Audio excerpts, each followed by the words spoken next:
You ever find yourself in a moment so surreal, you wonder if you're the main character in someone's bad sitcom?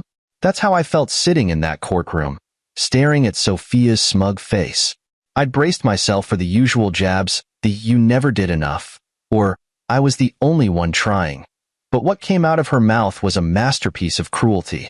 "You're like a workhorse, Ryan. Easy to ride, but absolutely useless in the long run."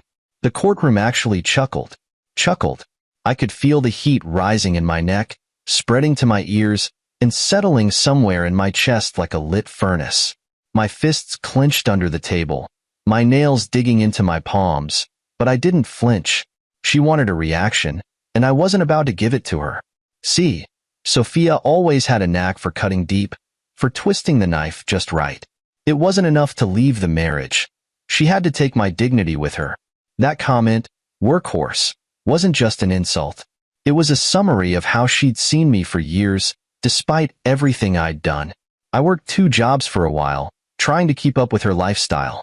I skipped nights out, didn't upgrade my car, and wore the same tired suit for 3 years because Sophia needed the latest of everything.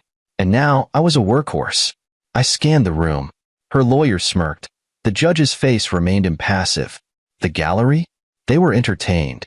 To them, this was a midday drama, something to discuss over lunch. But to me, this was 6 years of my life boiled down to a punchline. What hurt wasn't just the words. It was that they laughed.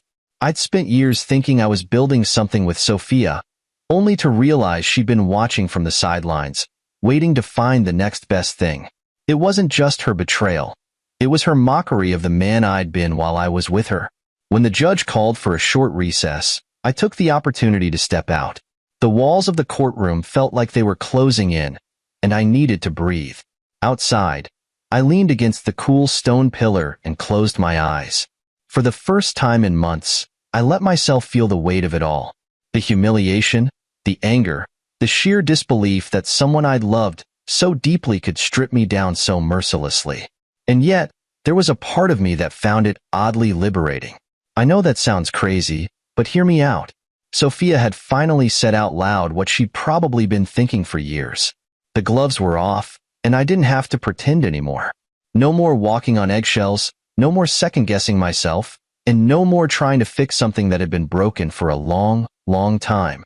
I straightened up and looked at my reflection in a nearby window. I didn't see a workhorse. I saw someone who was tired but still standing. Someone who had more strength than Sophia had ever given him credit for. And as I adjusted my tie and prepared to go back in, I made a decision. If Sophia wanted a show, I'd give her one. But it wouldn't be the kind she was expecting. You know what's funny? You can look back at your own life and pinpoint all the moments you should have seen it coming.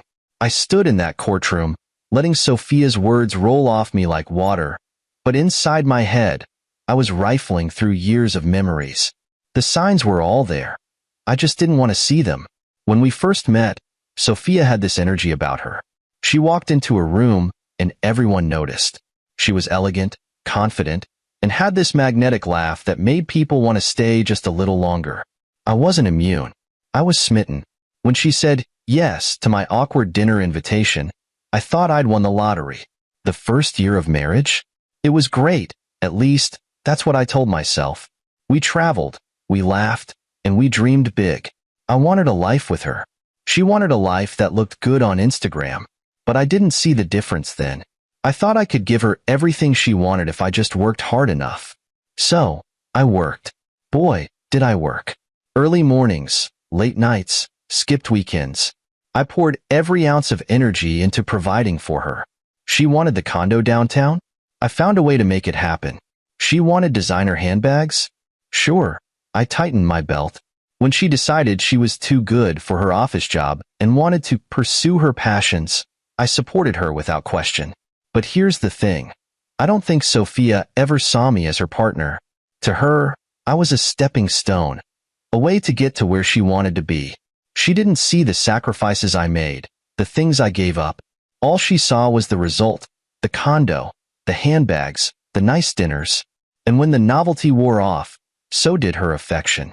Looking back, I can't pinpoint the exact moment she started to drift away. Maybe it was the first time she came home late without an explanation. Maybe it was the weekend trips she started taking with her friends. Maybe it was the way she'd roll her eyes when I asked how her day was. But there was one moment I'll never forget. It was our 3rd anniversary. I'd planned this whole evening, dinner at the restaurant where we had our first date, followed by a surprise weekend getaway. I'd saved for months. When I told her about it, her response was, "That's it? That's it?" 3 years of love, effort, and devotion boiled down to 2 words that gutted me. Of course, I didn't say anything. I laughed it off, told her I'd try harder next year. That's what I did back then. I excused her. I excused the growing distance, the dismissive tone, the way she'd started prioritizing her social media over our conversations. I didn't want to admit that the woman I married was changing.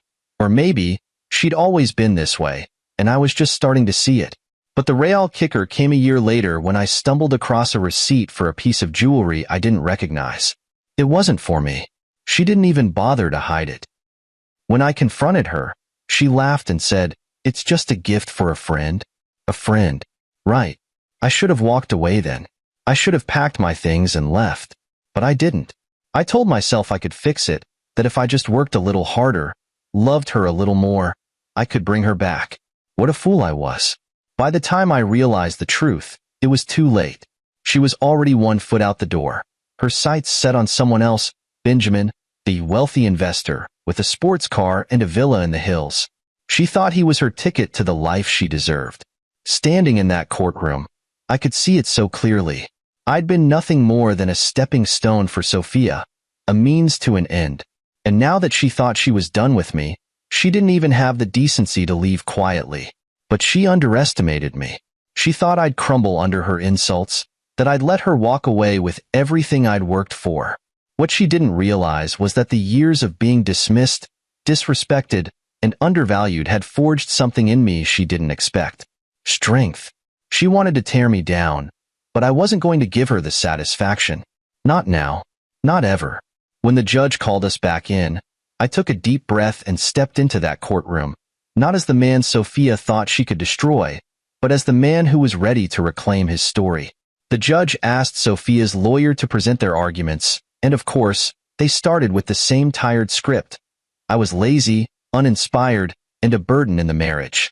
The workhorse comment got thrown in again, followed by a smug glance from Sophia. She leaned back in her chair like she'd already won. But here's the thing about underestimating someone. It always backfires. When my lawyer, Claire, stood to speak, I felt a calm settle over me. This was the moment I'd been waiting for. Claire started by dismantling their narrative, point by point, using facts to paint a very different picture. Bank statements, receipts, and records of my long hours and sacrifices. All of it laid bare for the court to see. But the real moment came when Claire turned to me and said, "Ryan, would you like to address the court?" This was my chance. I stood up, adjusted my tie, and walked to the center of the room. My palms were sweating, but my resolve was solid. "Sophia called me a workhorse," I began, my voice steady. "And I suppose she's not entirely wrong. I worked hard, harder than she'll ever know, to build the life we shared. But what she won't tell you is that the sacrifices I made were never for me. They were for us. For her." I paused, scanning the room. The gallery was silent, their earlier chuckles replaced with rapt attention. Even the judge leaned forward slightly. "Since Sophia enjoys metaphors, let me give you one of my own," I continued. "Yes, I'm a workhorse. But not because I'm weak or expendable. It's because I carry weight, real weight, and I never faltered, no matter how heavy it got." Then, I did something that caught everyone off guard. I took off my suit jacket, unbuttoned my shirt, and slid it off my shoulders. The collective gasp that filled the room was almost cinematic. My torso was a map of scars and calluses, each one telling a story. Years of manual labor, long shifts, and sacrifices etched into my skin. These were the marks of someone who had given everything and asked for nothing in return. "This," I said, gesturing to the scars, "is what being a workhorse looks like." While Sophia was busy spending money on things she didn't need, I was out there making sure she had them. And yet, she stands here today and mocks me as if I've done nothing. I turned to face her, locking eyes with her for the first time. Her smug expression was gone, replaced with something I'd never seen before. Shame. Here's the truth Sophia doesn't want you to know, I said, my voice rising. The reason we had a condo downtown? My overtime hours. The vacation she bragged about on social media? My savings. The freedom she enjoyed while I worked 2 jobs? My sacrifice. And now, she wants to strip me of everything I have left, as if I'm nothing more than an obstacle in her path to a new life. I could feel the room shifting. The gallery wasn't laughing anymore. They were listening. But here's the thing, I said, my voice firm. I'm not an obstacle. I'm a survivor. And I won't let anyone, not even the woman I once loved, take away what I've built. I turned to the judge, who was watching me with an unreadable expression. That's all I have to say, I finished, buttoning up my shirt and walking back to my seat. The rest of the session was a blur. Sophia's lawyer fumbled, trying to regain their footing, but it was clear the damage had been done. Sophia herself sat frozen, her earlier confidence shattered. When the judge called for another recess, Claire turned to me and whispered, "That was brilliant." I didn't feel brilliant. I felt exposed, vulnerable, but I also felt something else, free. For the first time in years, I'd spoken my truth, and it felt damn good. Sophia thought she could control the narrative, but she forgot one crucial detail. The truth doesn't stay buried forever. You could practically hear a pin drop when the judge called the courtroom back into session. Sophia's lawyers shuffled their papers, clearly rattled. The smug confidence they'd walked in with earlier had melted away. Sophia, too, sat stiffly in her chair, her fingers drumming anxiously on the table. The courtroom laughter from before was a distant memory. And me? I sat there, calm, arms folded, watching them scramble to pick up the pieces. For years, I'd been on the defensive in our marriage, always trying to make things right, always feeling like I wasn't enough. But this time, I wasn't playing their game. This time, I was the one in control. Claire, my lawyer, didn't waste a second. She stood up, her voice sharp and confident. "Your Honor, I'd like to present evidence that directly contradicts the narrative the opposing counsel has attempted to construct." She handed a thick stack of documents to the judge. Bank statements, expense reports, receipts, all of it meticulously organized and highlighted. I'd spent weeks digging through every account, every bill, and every piece of paperwork to make sure we had it all. "Here we have a clear record of Mr. Ryan's financial contributions to the marriage," Claire continued. "He paid the mortgage, covered household expenses, and even funded Sophia's personal ventures, expenses she conveniently omitted from her testimony." The judge flipped through the documents, his expression growing darker with each page. Claire wasn't done. "Additionally, Your Honor, we have evidence that Mrs. Sophia diverted funds from their joint account to a private account she kept hidden from Mr. Ryan. These funds were used to finance her personal lifestyle, including extravagant vacations and purchases unrelated to the marriage." That was when the color started draining from Sophia's face. "And finally," Claire said, her voice cutting through the silence like a blade, "we have proof of Mrs. Sophia's infidelity." At that, Sophia's lawyers shot to their feet. "Your Honor, this is irrelevant to the case." The judge raised a hand, silencing them. "Continue, Ms. Claire." Claire nodded and handed over another folder. Photos, hotel receipts, and correspondence between Mrs. Sophia and her lover, Benjamin. The affair wasn't just a personal betrayal, it was a financial one. Mrs. Sophia used joint marital funds to support this extramarital relationship. Sophia's lawyers slumped back into their seat. The fight had left them. Sophia, on the other hand, looked like she wanted to vanish into thin air. Her face was pale, her hands clenched in her lap. I could see her biting the inside of her cheek, trying to keep her composure, but the cracks were showing. The judge looked up from the folder, his gaze heavy. "Mrs. Sophia, do you have anything to say in response to these allegations?"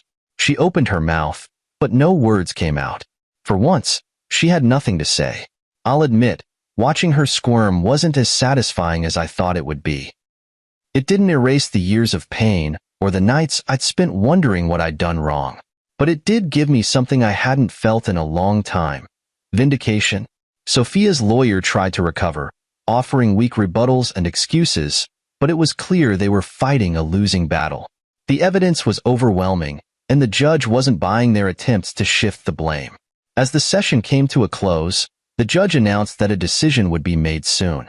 He gave Sophia a pointed look.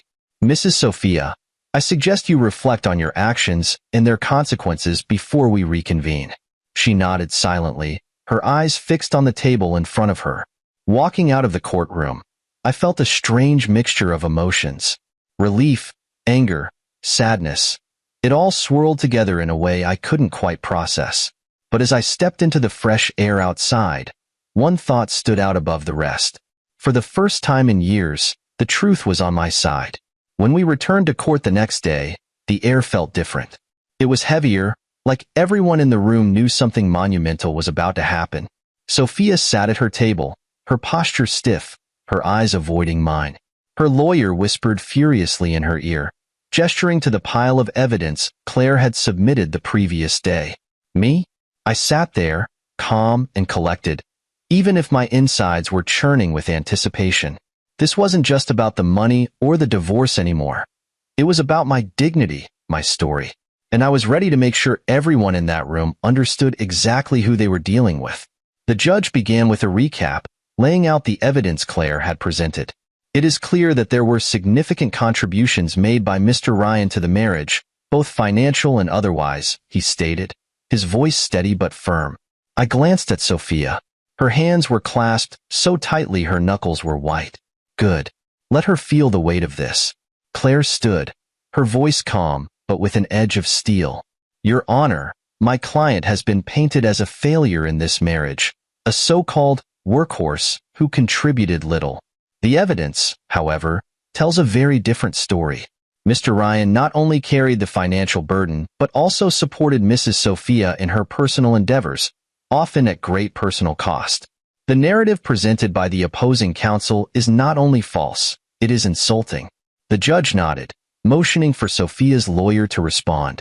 "Your Honor," her lawyer began, "we acknowledge the financial contributions made by Mr. Ryan. However, we maintain that the emotional climate of the marriage was detrimental to Mrs. Sophia's well-being, and this, combined with Mr. Ryan's alleged neglect, led to the breakdown of the relationship." Alleged neglect. That one stung. Claire didn't miss a beat.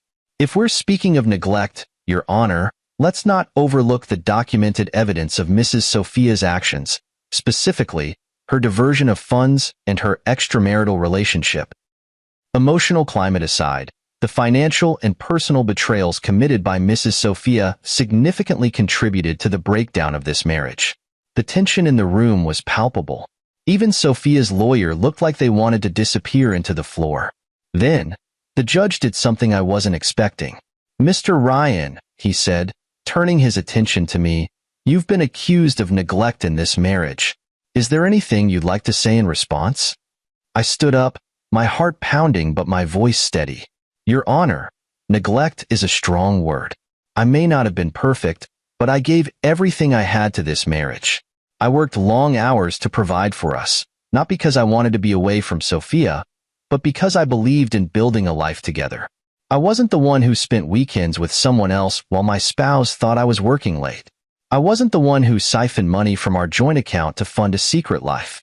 And I certainly wasn't the one who decided that my partner was disposable." I paused, letting my words sink in. Sophia looked down at her hands, her face unreadable. "The truth is," I continued, "I loved Sophia. I loved her enough to sacrifice my own happiness for hers. But love isn't enough when it's one-sided. And no matter how much I gave, it was never going to be enough for her. That's not neglect, that's reality." The courtroom was silent. Even the gallery, which had been buzzing with murmurs earlier, seemed to be holding its breath. The judge leaned back in his chair, his expression thoughtful. "Thank you, Mr. Ryan. You may sit." As I returned to my seat, Claire gave me a small nod of approval. The rest of the session was a blur of legal jargon and procedural motions, but I could feel the shift. The balance of power had tipped, and for the first time in this entire ordeal, it wasn't in Sophia's favor. When the judge called for an adjournment, he turned to Sophia. "Mrs. Sophia, the evidence against you is compelling. I would advise you to carefully consider your next steps before we reconvene." Her face was a mix of anger and fear as she nodded stiffly. As we left the courtroom, Claire turned to me with a rare smile. "You've got them on the ropes," she said. I nodded, but I didn't let myself celebrate just yet. There was still work to be done, still a decision to be made. But for the first time, I felt like I was winning. And that felt pretty damn good. The day Sophia's carefully crafted facade crumbled completely wasn't some grand, dramatic showdown. It was quieter, more devastating, and infinitely more satisfying. The courtroom felt unusually charged when the session resumed. Sophia's lawyer had clearly spent the night scrambling to salvage their case. They shuffled papers, whispered furiously with her, and occasionally shot me in Claire glares that could have melted steel. I sat back, arms crossed, watching it all unfold. Sophia, for all her usual poise, was visibly unraveling. Her makeup was flawless, as always, but her posture betrayed her. She sat hunched, her eyes darting nervously to the judge, to me, and even to the gallery behind us. The woman who had mocked me with the workhorse comment just days ago now looked like someone walking a tightrope over an abyss. When the judge entered, the room fell silent. He wasted no time. "Before we proceed further, I have reviewed the evidence submitted by the plaintiff, including financial records, correspondence, and testimony from third parties. It is clear that Mrs. Sophia has engaged in behavior detrimental to the integrity of this marriage." Sophia's head snapped up, her lawyer's whispered warning clearly ignored. The judge wasn't done. "This includes but is not limited to siphoning funds from a joint account, engaging in extramarital affairs, and attempting to misrepresent Mr. Ryan's contributions during these proceedings." You could have heard a pin drop. Sophia's face was pale, her lips trembling as though she wanted to speak but couldn't find the words. "Mrs. Sophia," the judge continued, his tone stern, "your actions not only undermine your claims but also paint a picture of significant misconduct on your part. This court does not look kindly upon such behavior." And there it was, the moment her carefully curated image shattered. The gallery was buzzing with whispers. Even Sophia's lawyer looked like they wanted to sink through the floor. But the best part? I hadn't even needed to lift a finger. The judge turned to me. "Mr. Ryan, given the evidence presented, this court finds your claims of financial and emotional exploitation to be credible. Furthermore, you have demonstrated remarkable composure and integrity throughout these proceedings." I nodded, trying to keep my expression neutral, but inside, I felt a surge of vindication. Years of being belittled, of questioning my worth, of feeling like I wasn't enough. It all came rushing back, only to be replaced by something I hadn't felt in a long time: pride. The next few minutes were a blur of legal formalities. The judge outlined the financial penalties Sophia would face, including restitution of the funds she'd stolen and a significant portion of the marital assets being awarded to me. And then came the final blow. "Mrs. Sophia," the judge said, leaning forward slightly, "this court recognizes the harm your actions have caused not only to Mr. Ryan but also to the integrity of this union. I would advise you to reflect deeply on the choices that brought you to this point." Sophia looked like she might cry, but she didn't. Instead, she sat there, shoulders slumped, her once unshakable confidence reduced to ashes.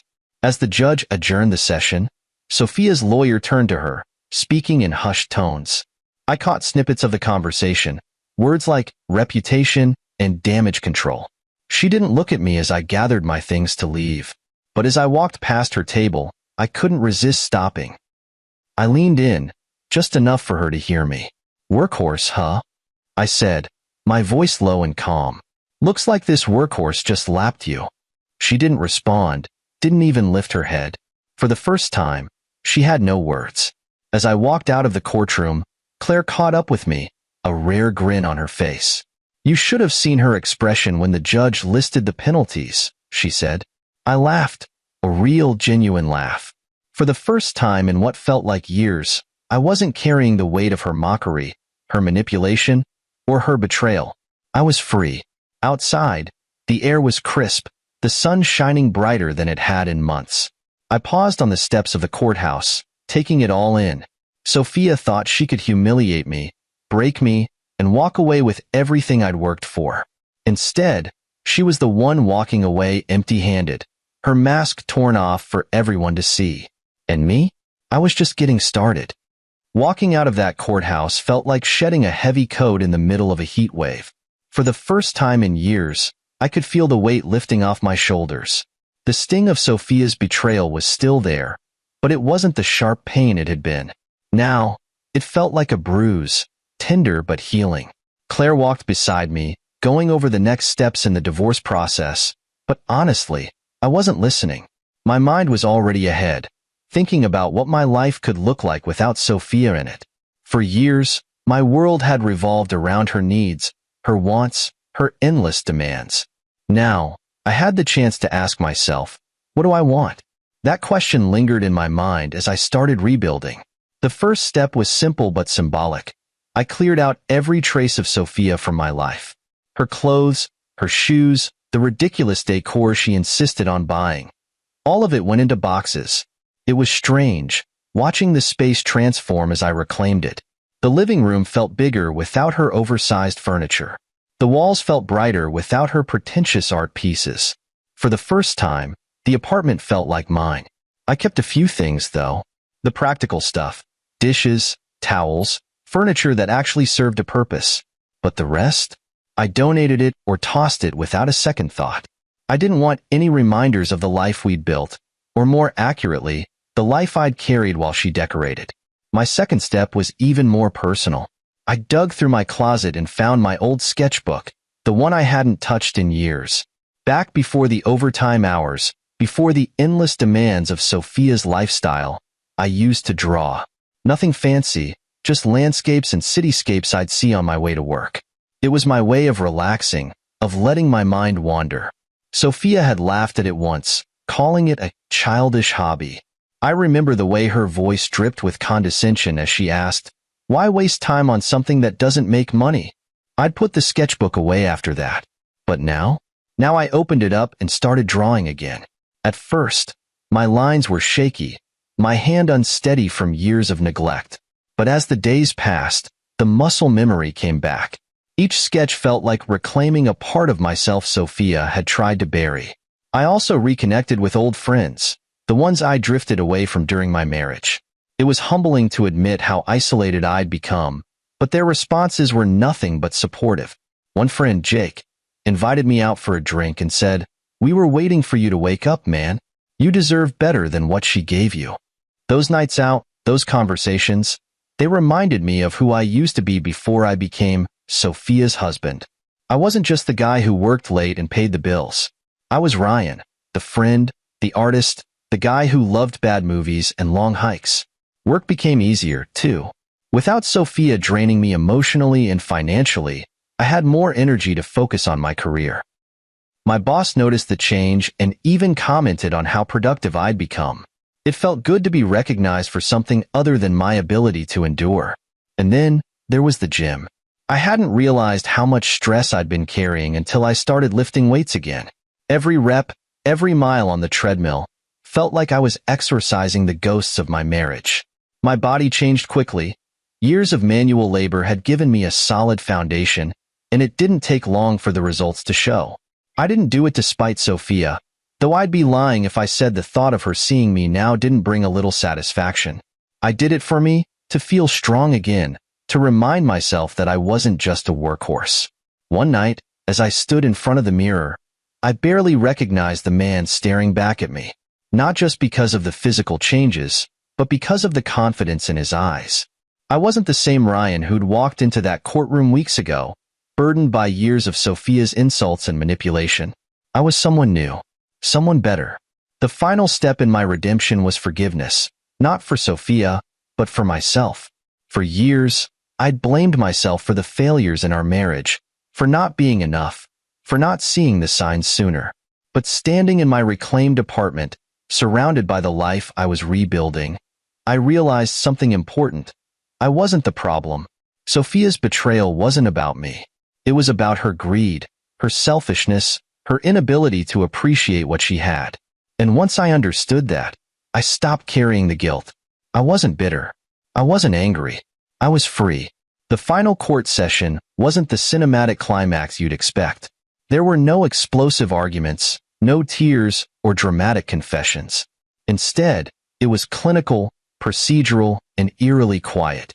I think that's what made it more impactful. Sophia wasn't the firebrand she'd been in earlier hearings. She didn't mock me or hurl insults. She just sat there, subdued, her face a mask of resignation. The judge read out the final decision, his tone firm but impartial. This court recognizes that Mr. Ryan has provided ample evidence of financial and emotional contributions during the marriage, while Mrs. Sophia's actions have demonstrated significant misconduct. As such, the marital assets will be divided in favor of Mr. Ryan, who will retain the apartment, as well as restitution for funds taken without his consent. I kept my eyes forward, not daring to glance at Sophia. I didn't want to see her reaction. Not yet. The judge continued. This court also orders the dissolution of the marriage between Mr. Ryan and Mrs. Sophia. The divorce is finalized as of today. Both parties are advised to move forward amicably and respectfully. And just like that, it was over. When the judge dismissed us, I stood, my legs feeling heavier than they should have. I grabbed my briefcase and turned to leave, but then something stopped me. Maybe it was the finality of the moment, or maybe it was the sense that I needed to close this chapter properly for my own peace of mind. I turned back to Sophia. She was still seated, staring at the table in front of her. For a moment, I almost felt sorry for her. Almost. Sophia, I said, my voice low but steady. She looked up, her eyes searching mine. For a second, I saw a flicker of something. Regret, maybe, or realization. What? She asked, her voice soft, almost defeated. I just wanted to say goodbye, I said. Not because I owe you anything, but because I need to. This is the last time we'll see each other, and I want you to know something. Her eyes narrowed slightly, but she didn't interrupt. I don't hate you, I continued. I thought I would. I thought I'd spend the rest of my life hating you for everything you did. For the lies, the betrayal, the way you made me feel like I was never enough. But I don't. Her expression softened, but I didn't let it sway me.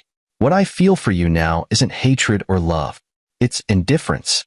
And that's what freedom feels like, Sophia. I'm finally free of you, of us, of everything you made me carry. I hope one day you find whatever it is you're looking for, but I won't be a part of it. She opened her mouth as if to say something, but no words came. For the first time, Sophia had nothing to say. I turned and walked out of the courtroom, the sound of my footsteps echoing in the silence. I didn't look back. There was nothing left to see. As I stepped outside, the air hit me like a breath of fresh life. Claire was waiting for me, her usual composed demeanor slightly softened by a small smile. It's done, she said simply. It is, I replied, and for the first time, I felt the full weight of those words. It was done. Over. Finished. We walked down the courthouse steps together, and I couldn't help but notice how much lighter I felt. The world seemed brighter, the air crisper. Even the sound of the city around me felt more alive. Claire stopped at the curb, turning to me. You did well, Ryan. You handled this with dignity, and that's not something everyone can say. Thanks, Claire, I said. For everything. She nodded and gave me a quick handshake before heading off, leaving me to stand there, alone but not lonely. I took a deep breath and looked up at the sky. The future stretched out before me, a blank canvas waiting to be filled. There would be challenges, sure. Healing wasn't an overnight process.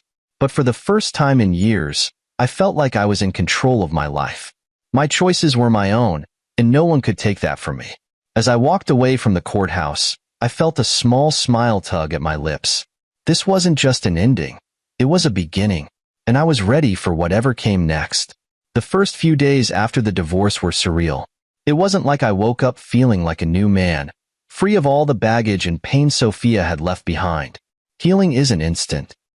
But there was this quiet realization, this understanding that the life I had ahead of me was mine to shape. And that was enough to get me out of bed with a little more purpose each day. The apartment felt different now. Without Sophia's presence, it was quieter, emptier, sure, but it wasn't the hollow kind of emptiness. It was the good kind, the kind that left room to breathe. I started to see the space as a blank slate, just like my life. I spent my first weekend post-divorce redecorating. Nothing drastic. I didn't have the budget for that yet, but enough to make the place feel like home again. I moved the couch to a new spot, replaced the garish paintings Sophia had insisted on with my own sketches, and swapped out the heavy curtains for something lighter. It wasn't much, but it was mine. The first night I sat down in my new apartment, something clicked. I looked around and realized this wasn't just a place to sleep anymore. It was a symbol of what I'd reclaimed. Sophia had tried to take it, just like she tried to take everything else. But she failed. And now, this space was a reflection of me, not her. Work was another area where I felt the shift. Without the constant stress of Sophia's demands and manipulation hanging over me, I found myself focusing better. My productivity shot up, and my boss noticed. One day, he pulled me aside and said, "Ryan, you seem sharper lately. Whatever you're doing, keep it up." That conversation led to an opportunity, a promotion, something I never would have had the energy or confidence to pursue while I was stuck in Sophia's shadow. It wasn't just about the extra money.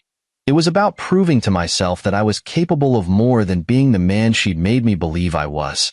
But the biggest change came in how I viewed myself. For years, I'd let Sophia's words define me. "You're not enough. You're a failure. You're just a workhorse." Those phrases had played on a loop in my mind for so long that I'd started to believe them. Not anymore. Every step I took toward rebuilding my life, whether it was redecorating, working harder, or simply spending time with friends, was like a hammer chipping away at those lies. I wasn't a workhorse. I was a man who had endured, survived, and come out stronger on the other side. One day, I found myself standing in front of the mirror, shirtless, looking at the scars and calluses Sophia had once mocked. But instead of seeing flaws, I saw stories. I saw the years of hard work that had kept us afloat, the sacrifices I'd made, and the strength it had taken to walk away. Those marks weren't signs of failure. They were badges of resilience. The calls and texts from Sophia started about 2 weeks after the final hearing. At first, they were cold and transactional, questions about when she could pick up the last of her things. Then they became something else. "Ryan, I've been thinking a lot about us," one text read. "Can we talk?" I didn't respond. What was there to talk about?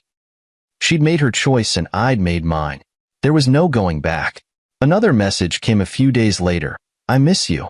Maybe we rush things." This one made me laugh. Not out of cruelty, but because of how predictable it was. Sophia had spent years taking me for granted, assuming I'd always be there. And now that she realized she'd been wrong, she wanted a do-over. But I wasn't the same Ryan she'd walked all over. I didn't need her validation anymore. I didn't need her at all. Instead of replying, I blocked her number.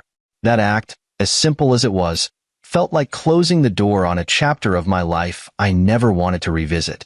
One evening, as I sat on the couch sketching, I thought about everything that had happened. The betrayal, the humiliation, the fight to reclaim what was mine. It had been a storm, no doubt about it. But storms clear the air, and in their aftermath, things grow. I'd grown. For the first time in years, I wasn't just surviving. I was thriving. I wasn't defined by Sophia's insults or her betrayal. I was defined by what I'd done in response, how I'd stood my ground, fought for myself, and come out stronger. As I set my sketch pad aside and looked out at the city lights through my newly hung curtains, I felt a sense of peace wash over me. This was my life now, simple, quiet, and entirely mine. And for the first time, that was more than enough.